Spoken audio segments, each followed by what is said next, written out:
yesterday somebody made a very big mistake and ordered whoever did it without order. Perezida Paul Kagame igihe isabukuru y'amavuko agiye isabukuru ku wa gatatu tariki 23 Ukwakira kuko yavutse ku wa tariki 23 Ukwakira mu 1957. Yavukiye mu muryango yabyo na Steria Bizinda ndetse na se yitwaga Deogratias Rutagambwa. Bagize umugisha udasanzwe uko bari kumuhereza mu bana batandatu bamwita Paul Kagame. Paul Kagame yavutse ari umuhereza mu bana batandatu bavutse mu muryango w'abana bavukanaga. Yakuze afite inzozi zo kuzaba umupilote cyangwa se umuntu utwara indege. Gusa ariko kubera ko yari impunzi yagize amahirwe make ajya kwaka ishuri yirukanwa yamaganirwa kure cyane bitewe nuko ari impunzi, kuko nta muntu w'impunzi washaka kugira amahirwe yo guhabwa umwanya wo gutwara indege cyangwa se akagira amahirwe kujya kuba yakwiga iby'ubupilote. Uyu munsi ni munyemerere tugaruke ku mateka atangaje mu butabera bwa Perezida Paul Kagame, uko yakuze, uko yabayeho, uko agiye mu giseke n'icyabimuteye, dore ko Perezida Paul Kagame yarwanye urugamba akiri muto mu gihugu kitari icye. Niko kandi ikintu utazi ku buzima bwe, ajya mu gisirikare yagiye mu ikamyo. Uko byagenze kugira ngo agende mu ikamyo byari kubera iki, byinshi byaranze ubuzima bwe mu butoya bwe, uko yakuze n'uko yabayeho. Ni munyemerere turambure kwica nitwa Jabo Marasha kandi asazwe kugira ngo tubane neza mu kiganiro cyacu uyu munsi mbaye mikazi. Perezida Paul Kagame uyu munsi yuje imyaka 68 y'amavuko. Amashuri yabanza yayize mu nkambi ya Gahunge mu gihugu cya Uganda, aho we n'ababyeyi be bari barahungiye. Abiganaga bamwibukaga nk'umwana wari ufite ikinyabupfura ku buryo budasanzwe, ku buryo atatinyaga no kwegera uwabona ko ari mukuru we akamubaza ati kuki wambaye gutyo, cyangwa se akamubaza ati kuki wiyanduje, akabaza amuruta inshingano ndetse akabaza abona bitagenda kandi amuruta, akamubaza impamvu akora ibitajyanye kandi ari umusobanutse. Urwo ni rumwe mu rwibutso abazi Perezida Paul Kagame bafitanye nawe mu gihe cyatambutse kiri mutoya, ndetse kandi bamufiteho akiri umwana mutoya banavuga kugeza na n'uyu munsi. Kuva mu majyepfo y'u Rwanda aho yavukiye kugeza muri Uganda aho yabaye mu nkambi zirimo iya Rukinga, iya Shungerezi ndetse n'iya Buhunge. Kagame yabaye mu nkambi 3 muri Uganda ubwo yari yahunze. Aho hose yari umuntu w'intangarugero, aho yakoraga hose mu byo yavugaga ndetse n'ibyo yakoraga. Ibintu byamukurikiranye kugeza na n'ubu akaba intangarugero kumubona bose n'abumenyi ndetse n'abandi bose bamuhoza kumufata icyitegererezo. Umunsi nk'uyu ku wa tariki 23 z'ukwezi kwa 10 1957 nibwo yabonye izuba, nibwo yavutse. Avukira umuryango wifite cyangwa se umuryango bavuga ko udasabiriza cyangwa se udasaba umunyu. Yavutse kuri nyina witwa Asteri Bizinda na se witwaga Deogratias Rutagambwa. Ise Rutagambwa yari umugabo w'umunyemari washinze kampani yitwa Trafipro. Uyu mugabo ari inyangamugayo mu byo yakoraga byose, kuko no mu gihe yari mu buhungiro yakunze gutorerwa cyane kwera abandi bana bagenzi be mu gihe babaga bari mu nkambi. Kagame yakuze nk'abandi bana bato nk'uko n'abandi bose bakura ndetse banavuka nk'uko bakina. Abatizwa akiri muto cyane, dore ko batizwa akiri uruhinja afite ukwezi kumwe gusa. Aho byabereye, Kagame yaryo muri batisimu na Mutembe Ildefonsi amubyara mu Gushyingo 1957. Kagame yabatijwe afite ukwezi kumwe gusa kw'amavuko, abatizwa ari uruhinja akirikiye mu biganza n'uyu nguyu wari umubyeyi w'abatisimu ndetse n'abandi babyeyi be b'amavuko. Uyu 1957 Abatutsi batangiye kumeneshwa mu cyiswe revolution, bamwe bakicwa, abandi bakameneshwa, inzu zabo ziratwikwa, abandi barahunga. Paul Kagame n'umuryango we barahunze. Icyo gihe bahungiye mu ntara bavuye mu majyepfo y'u Rwanda aho bari batuye na mbere. Ku wa tariki 6 Ugushyingo 1961 berekeje muri Uganda. Gusa mu nzira bagenda we n'umubyeyi we Asteri baje kwisanga banyuze ukubiri na se ubabyara Deogratias, kuko Rutagambwa Deogratias yanyuze i Burundi. Bambukira muri Repubulika ya Demokarasi ya Kongo yitwaga Zaire muri icyo gihe. Banyura Bukavu bagera i Goma aho bavuye, aho yavuye ajya muri Uganda. Ageze mu buhungiro nubwo bitari byoroshye, Kagame yakomeje kwiga mu nkambi aho bari batuye. Umwe mu bamuzi ari mu nkambi, imwe mu nkambi yitwa Gahunge, imwe muzo yari arimo yiga mu ishuri ribanza rya Rwengolo yagize ati yari umwana ugira ikinyabupfura Kagame, yagiraga isuku ye ni iya kera. Undi yavuze ko icyo gihe ubwo yari mutoya Kagame yegeraga n'abandi banyeshuri bakuru akababaza ibyo bagomba gukora cyangwa se akabibutsa inshingano zimwe na zimwe n'izo bagomba gukora batakoze neza.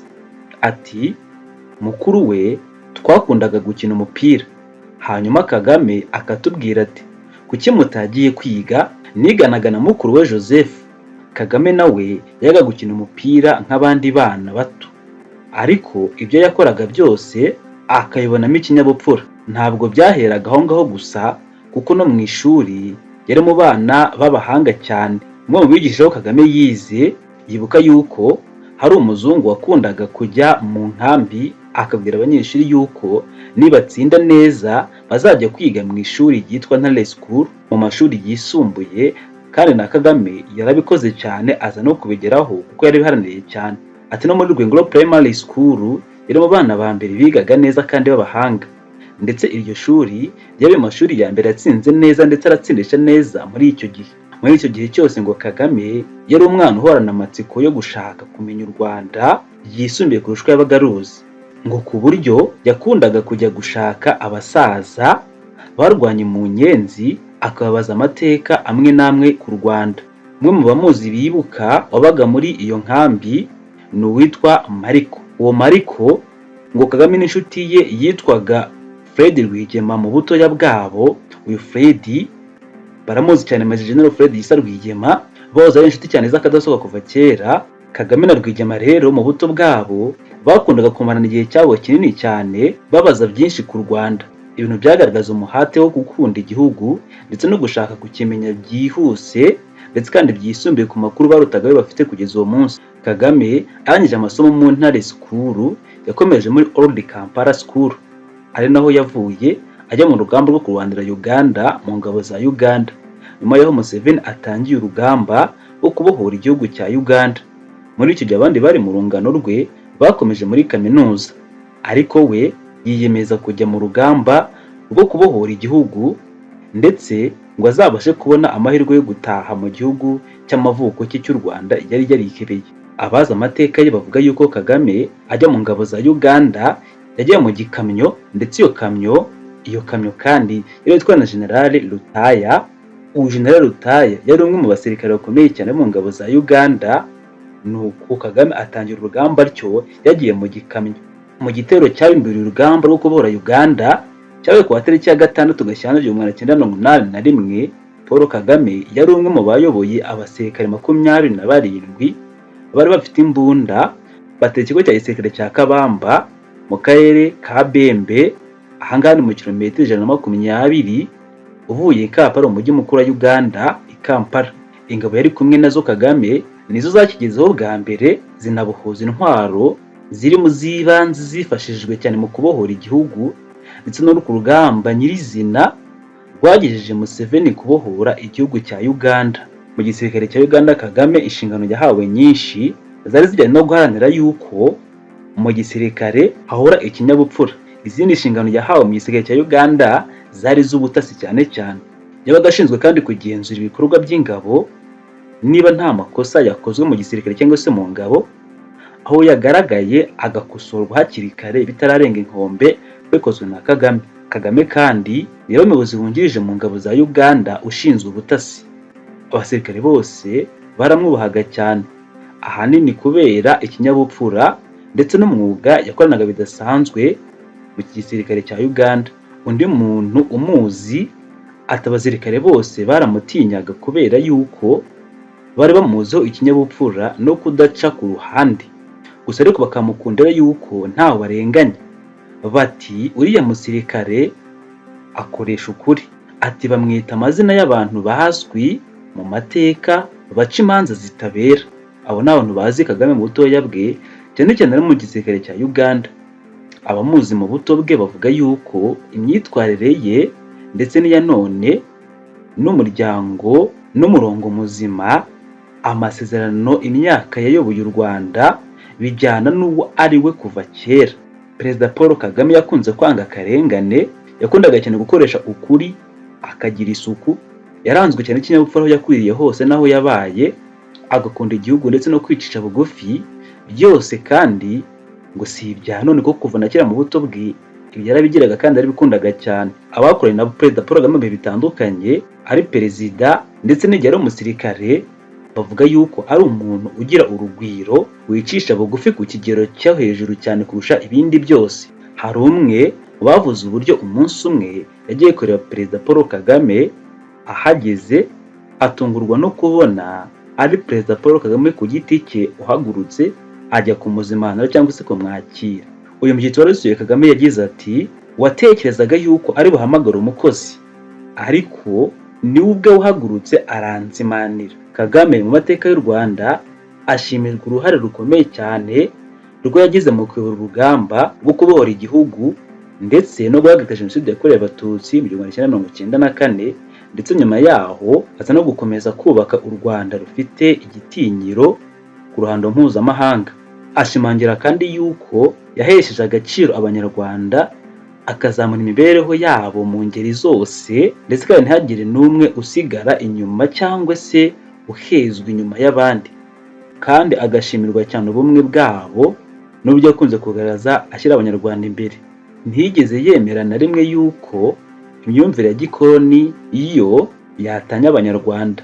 Ntiyifuje kandi ko iyo myumvire mibi y'abakoloni yagira intebe mu gihugu cyangwa se igahabwa agaciro, ku buryo hari n'igihe yavuze yuko Kagame ubwe hari impuguke yo muri kaminuza ya Stanford yigisha ibijyanye n'uturemangingo, yigeze kumubwira yuko hari uburyo bushobora gukoreshwa mu gupima amasano y'Abanyarwanda mu kugerageza inshuro y'iryo abakoloni b'Ababiligi bari baravuze bajya gushyiraho amoko ngo barebe Abanyarwanda amoko yabo aba aribo n'aho bakomotse. Kagame ati ko siyansi ishobora gufasha kwemeza cyangwa se kwamagana iyi myumvire ya politike yazanye ibibazo mu gihugu. Yavuze yuko ngo yamusubije yuko ntacyo bimutwaye, ati ntacyo bintwaye, wajya mu turemangingo twanjye ukabigenzura. Ati nafashe ibipimo byanjye kugira ngo mbanze menye ibinyerekeyeho. Yakomeje agira ati kuko dushobora kubona ihuriro cyangwa se itandukaniro, cyangwa tukabona yuko hari itandukaniro ari na politike. Namubwiye nti ntacyo bintwaye kuko nahoraga mbwira abantu hano mu biganiro bya politike n'ibi bintu n'ubuswa, ntabwo ari byo. Ntabwo ukwiye gutandukanya Abanyarwanda cyangwa se ngo ayo moko yerekana itandukaniro riri hagati y'Abanyarwanda.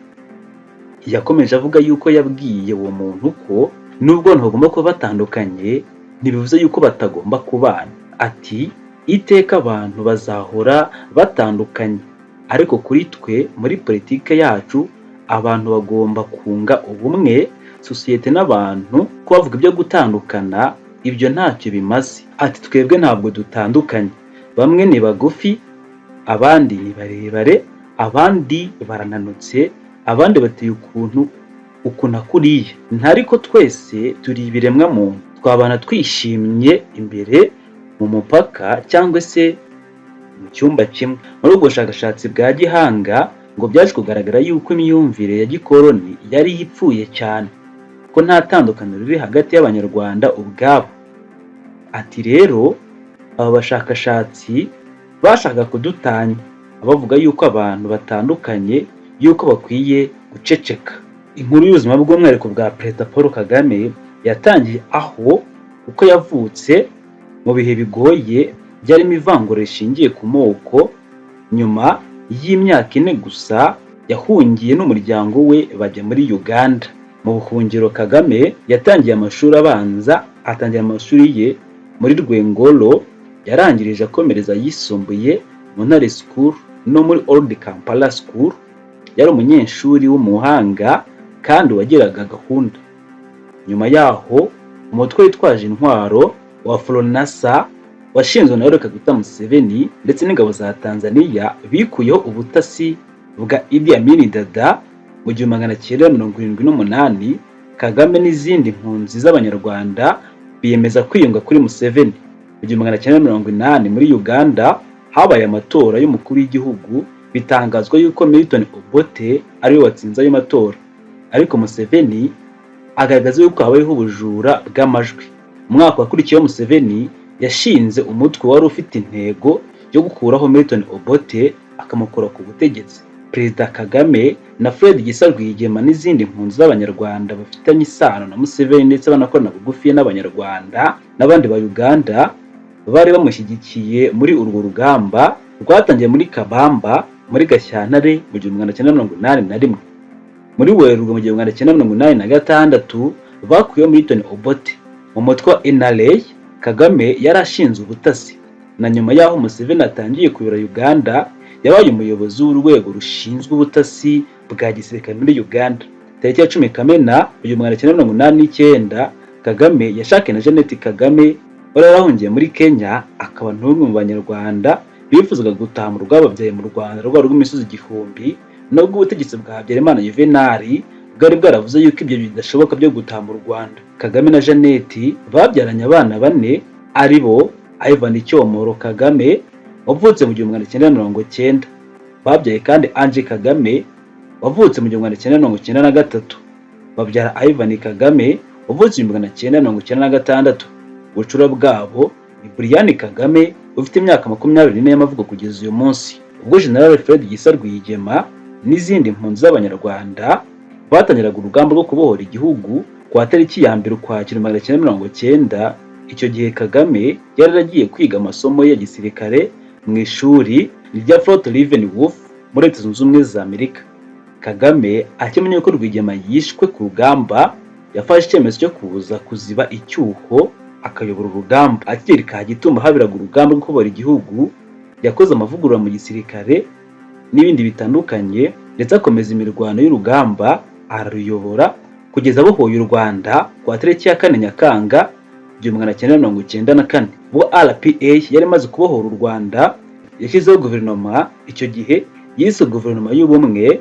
Muri icyo gihe kandi Pasiteri Bizimungu yabaye perezida, naho Kagame Paul agirwa visi perezida, icyarimwe aba na minisitiri w'ingabo. Yakoze iyo mirimo Kagame kugeza mu mwaka wa 2000 ubwo inteko ishinga amategeko yamutoraga kuba perezida w'igihugu cy'u Rwanda. Muri Kanama 2003 habaye amatora y'umukuru w'igihugu. Kagame atsinda ku majwi 95% n'ibice 0.5. Yatsinze n'amatora ya 2010, atsinda amatora ya 2017 ndetse na 2024 ku majwi ari hejuru cyane 93% na 99%. Aya matora ashimangiye icyizere abanyarwanda bamufitiye. Aya matora kandi yerekana kandi icyizere gishingira ku ntambwe ikomeye u Rwanda rwateye, cyane cyane mu iterambere mu kuva byatangiye kuyobora igihugu ndetse no kuva u Rwanda rwabohorwa. Ange Kagame mu kiganiro yagiranye n'Ikinyamakuru Igihe muri Kanama 2014 yasobanuye umubyeyi we Paul Kagame mu magambo make. Yasubije yuko Kagame ubwe isomo byari umugabo ukomeye. Yaravuze ati ni umurwanashyaka. Yagize ati mbaye nshatse kugaragaza uwo papa ari we mu ijambo rimwe navuga ko ari umurwanashyaka. Yanyuze mu nzira z'inzitane ariko byaramwubatse, ntibyamuciye intege, mwemera nk'umugabo ukomeye mu buryo ntagereranywa. Kagame ni umukunzi ukomeye wa siporo, akunda gukina tenisi, akaba n'umukunzi w'ikipe y'umupira w'amaguru Arsenal ndetse n'ikipe ya Golden State Warriors ikina shampiyona y'icyiciro cya mbere muri basketball muri Leta Zunze Ubumwe za Amerika. Mu kiganiro yagiranye n'abanyamakuru kwa tariki 10 Nyakanga 2022 yagize ati shaka umwanya wo gukora siporo, ngakina tenisi, ngakora ingendo z'amaguru, nkunda kureba kandi umupira, nkunda kandi kureba umukino wa basket, areba football, mbese imikino itandukanye, naba ndi aho ikinirwa ku kibuga cyangwa se ndebera kuri televiziyo. Nk'uko Ange Kagame abivuze ku banyarwanda benshi, Kagame ni umubyeyi wabo utagereranywa. Kuyoborwa nawe ni amahirwe akomeye cyane kurusha abandi banyafurika. Yakoze afite inzozi zo kuzaba umupilote cyangwa se umuntu utwara indege, gusa ariko kubera ko yari impunzi yagize amahirwe make ajya kwaka ishuri, yirukanwa yamaganirwa kure cyane bitewe n'uko ari impunzi, kuko nta muntu w'impunzi washaka kugira amahirwe yo guhabwa umwanya wo gutwara indege cyangwa se akagira amahirwe kujya kuba yakwiga iby'ubupilote. Byatumye afata indi nzira zikomeye cyane n'amutungura cyane n'amabaza cyane Perezida Paul Kagame, bituma abona ko kuba impunzi atari ikintu, mu byo yatumye afata umwanzuro ukomeye cyane wo kuba yaharanira ubwigenge bw'igihugu no gutamuka rw'imisozi igihumbi, ndetse agakora cyane akora icyashoboka cyose ngo arebe ko yagaruka mu rwamubyaye. Nk'uko munsi ku munsi yakundaga gusura abakuru, abandi benshi batandukanye baza ku Rwanda uko baruzi, ndetse ashaka amakuru yose ashoboka kugira ngo arebe ko yagera mu rwamubyaye. Rero kamwese tubashimire, twari turi ku mateka ya Perezida Paul Kagame, uko yabayeho, uko yagiye mu gisirikare cya Uganda, imirimo yakoze, n'uko yabohoye igihugu, ibindi byamuranze mu gisirikare cya Uganda cyane cyane akiri mutoya, n'ibindi byinshi bigiye bitangaje kuri we. Mwibutse ko uramutse ukeneye kumenya amakuru menshi ku bijyanye n'igisirikare cya RDF n'ibindi bijyanye n'abaperezida muri rusange cyangwa se Kagame, wakora subscribe, ugakora share, ndetse ukabana natwe kugira ngo dushyireho video buri munsi izajya kugera mu bantu ba mbere. Turagushimiye cyane, twitwa Ajabu Marashi. Imboni TV, imboni ya rubanda.